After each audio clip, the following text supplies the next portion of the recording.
Hi everybody, I'm Ezra cannabis consultant. I help patients understand medical marijuana. I help towns understand the marijuana industry, and I help cannabis teams, get up and running. Today I'm talking about entering the industry in Massachusetts and how I and my team can help. So basically, it's been my desire to bring a professional and reasonable and healthy voice to the cannabis industry in my neck of the woods in the Pioneer Valley in Massachusetts. And so I really believe that done correctly, cannabis can help communities and towns. There's evidence that the opioid use goes down when licensed marijuana dispensaries are open. So there's a real positive impact that can occur. But a lot of people don't understand how they can enter the industry, and a lot of people don't understand what's going to happen to their towns when the industry arrives here. So what I do is try to be as balanced and objective as possible. And I serve both. I serve the towns and the industry, and I want to make sure that everyone's getting along. So, there's three main categories of where you can enter the industry yourself as either a cultivator or manufacturing cannabis or in doing retail shops.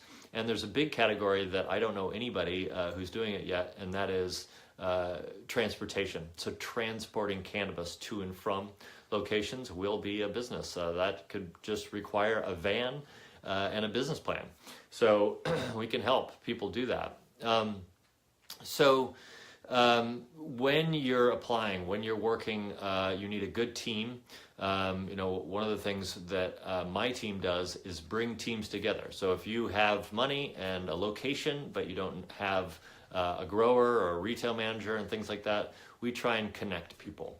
What we also do is we look at your business plan. Is this business plan going to be appropriate for for the use? Is it going to pass the muster of the Cannabis Control Commission or the town you're applying in? You also need to find a building. You have to find a location that is going to work for your proposed plan, and that will work as far as the town's zoning laws. I know I work with real estate agents, so we are forming these loose teams to sort of connect people to the right spaces, the right locations in the state. And then it's really important to actually work with towns. One of my favorite things to do is to talk about cannabis publicly with people. And so I really enjoy talking with towns who have absolutely caution and fears around allowing the industry to come into their town. What's that going to look like? Is it going to smell? Is it going to be change their culture or reduce property values? These are all things that have to be studied and looked at. But a lot of the time I spend just figuring out what the steps are. Most towns in Massachusetts are amenable to the cannabis industry. If you're a town, if you're a representative town, it's really important to remember that there's a requirement that 3%, up to 3% of the gross revenue of a marijuana establishment goes back to the town. It's called a host agreement. So if you run a business and you make $1 million a year gross, before expenses and taxes, that means $30,000 goes to the town. So there's a lot of little towns in Massachusetts that might have a great building or a location for a cultivation site, for example, or a manufacturing site, and that's good revenue for a town, and that town would not even see marijuana, would not even see people coming into the town unless it's a retail site. So if you're a town and you're debating whether to allow people to come in or wondering about the industry, allowing cultivators and allowing manufacturers, that's a very conservative choice, and they have to follow very strict rules and regulations.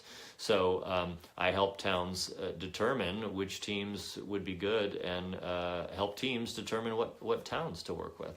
So it's also important to remember that all skills are needed, all different sizes. If you don't have a lot of money, you can do something small. within the industry. Or if you have certain skills that apply to the industry, you can contact me and at EzraHelps.com, and we will try to put you with the right team. I also tell people that whatever your skills are in your own field, think about the whole health field. Dispensaries will need nurses and nurse practitioners and advisors from the health field. People will need financial services and financial analysis and accountants. I work with great accountants. People will need designers and website designers and all these different kinds of things. So it's really good and important now to show your support of the industry. And if you're a respectful citizen, law-abiding citizen, a professional, it's a good time to bring your skills to the Massachusetts cannabis industry, because we can help shape how it rolls out in this state. This is a sophisticated state, a well-educated state.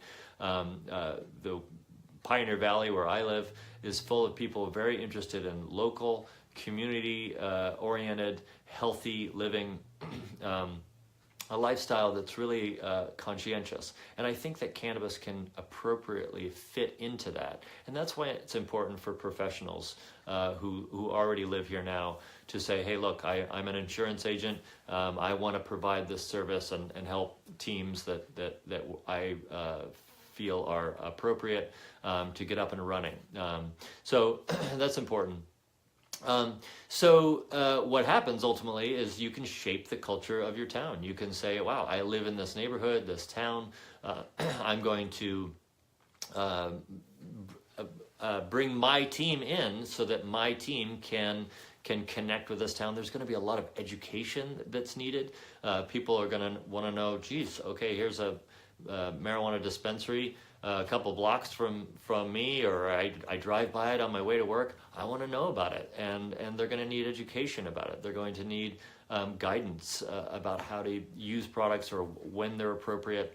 I think there's a huge possibility for people working with the elderly and educating and connecting with them around what's appropriate in terms of cannabis use for ailments. That's one of the main things I do individually already with clients. So what my team can do, you can find me on EzraHelps.com, but I work with a loose team of lawyers. We have people who do financial analysis of your plan. We can actually write business plans. We can do outreach to towns and set up community outreach meetings and develop host agreements. And we help write applications. So the process is not cheap. It's true. This is a bigger undertaking than a lot of people realize. But if it's something that you're interested in, if you have a good group of people, maybe you have the finances but don't have the team. Maybe you have a great team but don't have the finances or a location. Or maybe you have a location but you don't have a team or finances. Then it's good to call someone like me, and I can make the connections and help people come to fruition and get their ideas going. I especially want to work with teams that are female owned or where women are primary owners and part of the team, because I believe that it needs to be balanced and we should have more women in the field. And I also really support minority teams, so people of color, people who have diverse backgrounds. Even though I'm a white guy, it's important to acknowledge that this field, the cannabis field, has been a part of all types of culture, from rich white to foreign cultures, to ailing patients, to people living in urban centers and rural centers. Farmers are going to get involved. So it's my goal to make sure that communities roll out cannabis as appropriately as possible for everyone involved: kids, the towns, the teams that are up and going and running, as well as the communities that they're going to be in. So that's my live cast today. Feel free to reach out if you guys have any questions on EzraHelps.com or on my Facebook page here, Ezra Helps. And until next week, take care.